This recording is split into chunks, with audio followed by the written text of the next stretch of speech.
नमस्कार, मैं पत्रकार हनुमान पुनिया और एक बार फिर आपका स्वागत है अपनी न्यूज के इवनिंग बुलेटिन में। और चर्चा करेंगे राजनीति की। और राजनीति में सिरसा और हरियाणा फोकस रहेगा।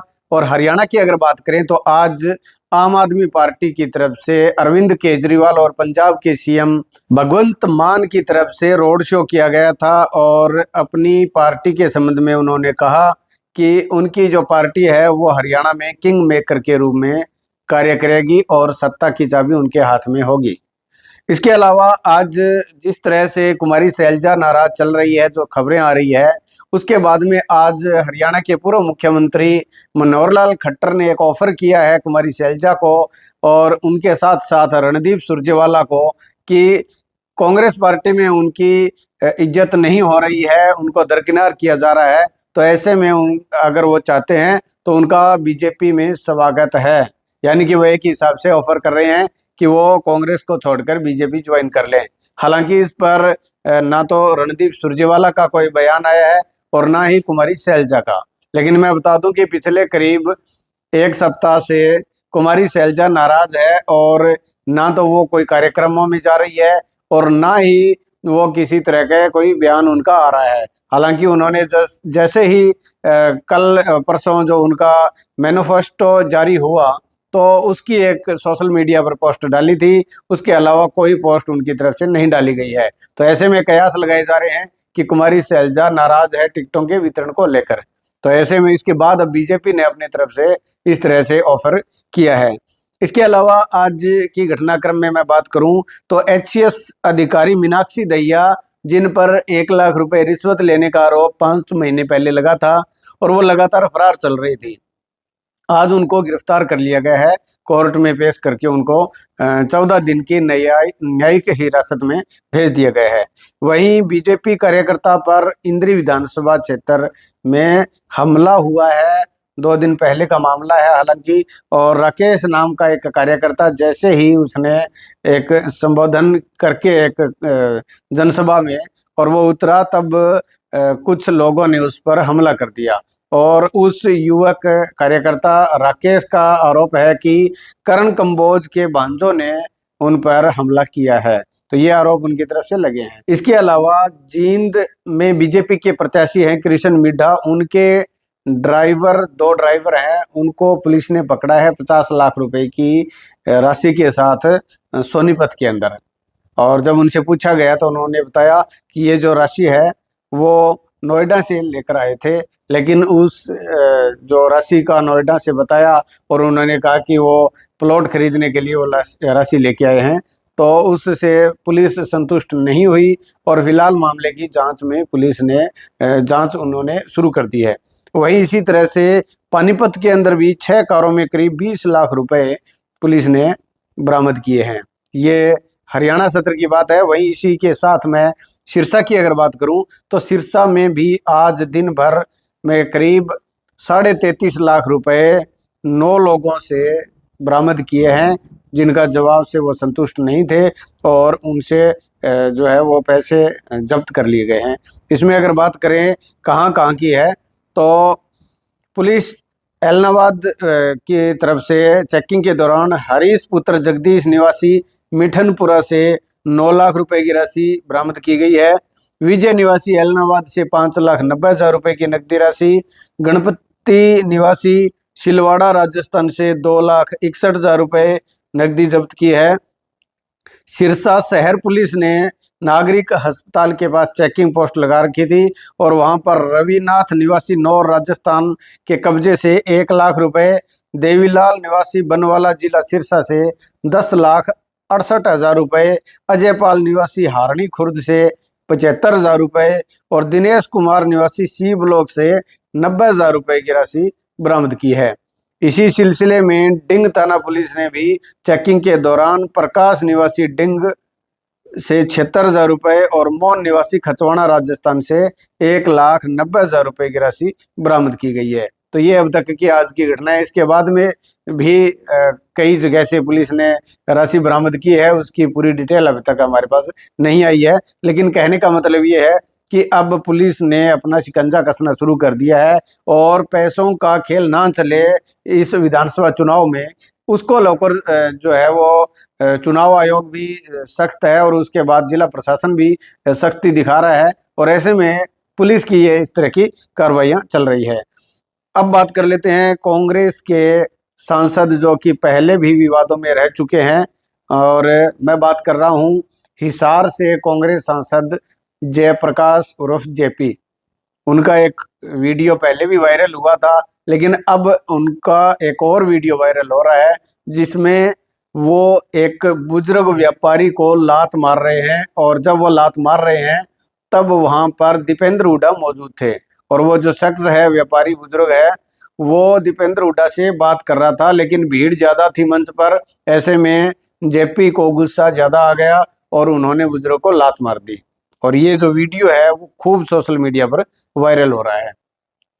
वहीं बात करते हैं इनेलो की, तो इनेलो बसपा की तरफ से ताऊ देवीलाल की जयंती पर 25 सितंबर को उचाना में बड़ी रैली का आयोजन किया गया है, जिसको लेकर पूरी तैयारियां इनेलो की तरफ से हो रही है, और मुख्य वक्ता के तौर पर वहां पर ओम प्रकाश चौटाला पहुंचेंगे। लंबे समय बाद वो इस तरह से राजनीतिक वो उनकी उपस्थिति रहेगी, वो कितना जोश अपने कार्यकर्ताओं में भर पाते हैं वो इस रैली में देखने को मिलेगा। लेकिन बता दें कि इस रैली में काफी खासा भीड़ होने का अनुमान है, तो ये बड़ी घटना हम आपको बता रहे हैं। वहीं अब बात कर लेते हैं सिरसा की, तो सिरसा में कांग्रेस पार्टी के सभी पांचों प्रत्याशी लगे हुए हैं कल के रोड शो की तैयारियों में, और इसके अंदर मैं बात करूं तो कल भूपेंद्र सिंह हुड्डा का रोड शो है, और उसकी शुरुआत होगी चौटाला गांव से। भूपेंद्र सिंह हुड्डा वहां पर हेलीकॉप्टर से 10:30 बजे पहुंचेंगे चौटाला गांव के अंदर, और वहां से वो अबूब शहर गांव है वहां जाएंगे, उसके बाद में गंगा, फिर कालुआना, फिर अहमदपुर दारेवाला, उसके बाद बिज्जूवाली, फिर रिसालिया खेड़ा, फिर बनवाला। ये गांव है वो सारे के सारे डबवाली विधानसभा क्षेत्र के गांव है। इसके बाद वो रानिया विधानसभा के अंदर आ जाएंगे, और रानिया विधानसभा में 3 गांव के अंदर उनका प्रोग्राम रहेगा, ये रोड शो रहेगा, जिसमें वो खारिया में, बाद में ओटू, और उसके बाद मोजदीन, 3 जगह पर 3 गांव के अंदर उनका संबोधन भी रहेगा। और उसके बाद शाम के वक्त करीब 4:45 बजे एलनाबाद विधानसभा के अंदर वो पहुंचेंगे, जिसमें वो मलेका से उनका रोड शो शुरू होगा और माधोसिंगाना में खत्म होगा, यानी कि 5-6 किलोमीटर का ये जो रास्ता है वहां पर वो रोड शो को में पहुंचेंगे और संबोधित करेंगे। और इसमें मलेका से एलनाबाद की साइड वाली जो गांव है वहां के जो कार्यकर्ता है वो मलेका इकट्ठे होंगे, वहीं माधोसिंगाना और उसके अलावा चोपटा क्षेत्र के जो गांव है उनके जो कार्यकर्ता है वो सारे के सारे कांग्रेसी कार्यकर्ता वो माधोसिंगाना में इकट्ठे होंगे, उनको भूपेंद्र सिंह हुड्डा संबोधित करेंगे।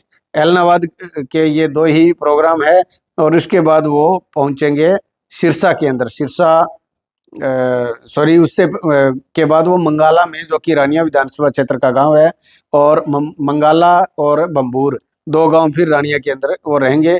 और उसके बाद वो शाम को 7:15 बजे सिरसा के अंदर भगत सिंह चौक पर जनसभा को संबोधित करेंगे, उनका रोड शो यहाँ पर खत्म हो जाएगा। उसके बाद में वो अपने रेजिडेंस रोहतक में चले जाएंगे। तो ये उनका पूरा जो रूट है वो हमने आपको बता दिया है कि कल का किस तरह का प्रोग्राम रहेगा।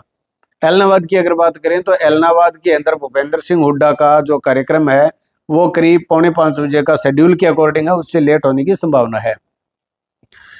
इसके अलावा और अगर राजनीतिक घटनाक्रम की हम बात करें तो यहाँ पर एलनाबाद विधानसभा क्षेत्र में अभय सिंह चौटाला का चुनाव प्रचार जबरदस्त चल रहा है, और उनकी तरफ से अब उनकी जो पत्नी है कांता चौटाला उनका भी कार्यक्रम बन रहे हैं, और कार्यकर्ताओं को पूरा जोश एक हिसाब से देखने को इसमें मिल रहा है।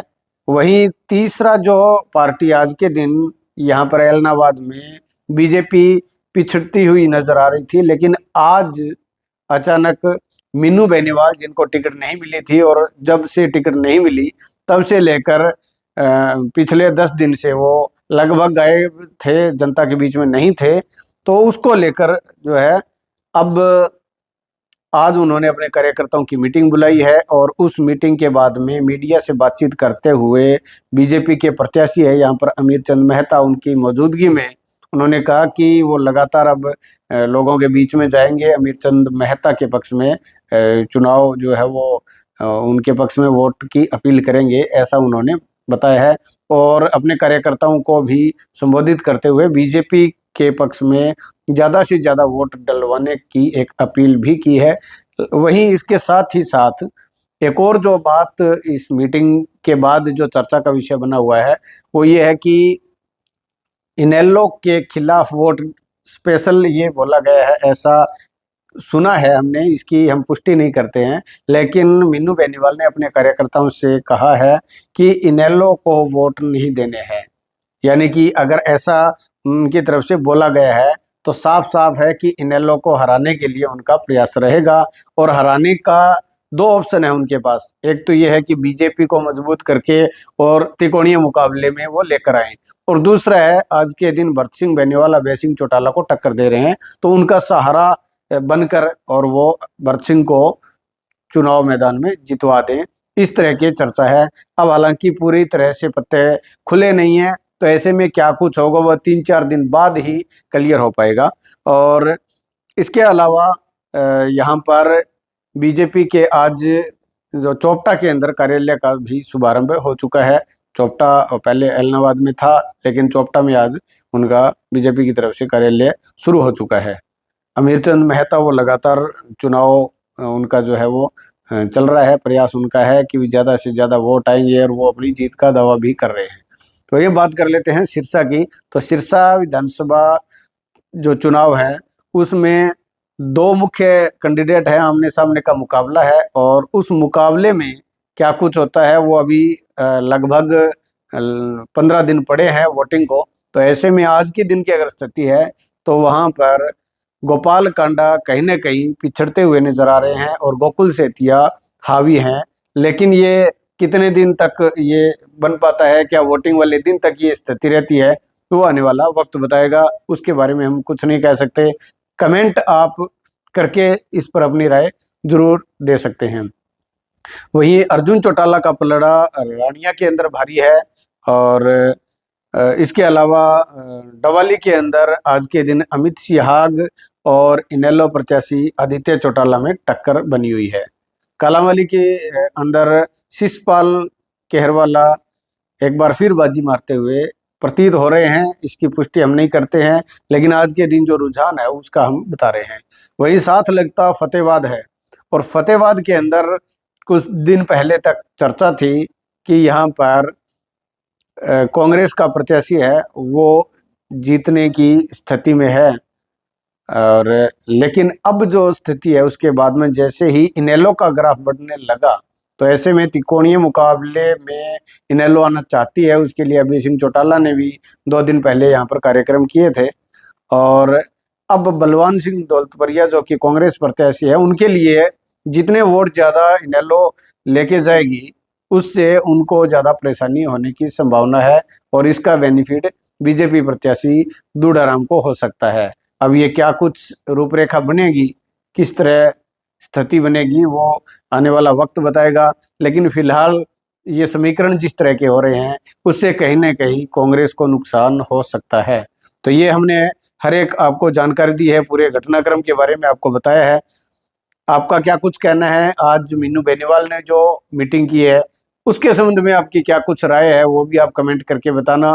कांग्रेस का कल रोड शो है भूपेंद्र सिंह हुड्डा का, उस पर आपका क्या कुछ कहना है, कितना फर्क पड़ेगा, वह भी आप कमेंट करके जरूर बताएं। और आपको हमारा वीडियो किस तरह का लग रहा है इसके बारे में भी आप अपनी राय कमेंट में दें। वहीं ज़्यादा से ज़्यादा वीडियो को, हमारे इस वीडियो को ज़्यादा से ज़्यादा आप शेयर करते रहें, ताकि एक तो हमें भी हौसला मिले, वहीं दूसरा आप ज़्यादा से ज़्यादा लोगों को इस बात का पता लगे कि आज क्या कुछ घटनाक्रम हुए हैं।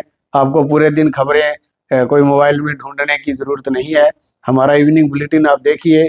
हरियाणा और सिरसा में जो भी राजनीतिक घटनाक्रम बनेंगे पूरे दिन के, वो हम शाम को आपको इवनिंग बुलेटिन के माध्यम से प्रस्तुत कर देते हैं। तो ऐसे में इस एक 15 मिनट के, 10 मिनट के, 12 मिनट के वीडियो से आप पूरी तरह अपडेट हो जाएंगे। इसलिए हमारे इस वीडियो को ज़्यादा से ज़्यादा शेयर करें।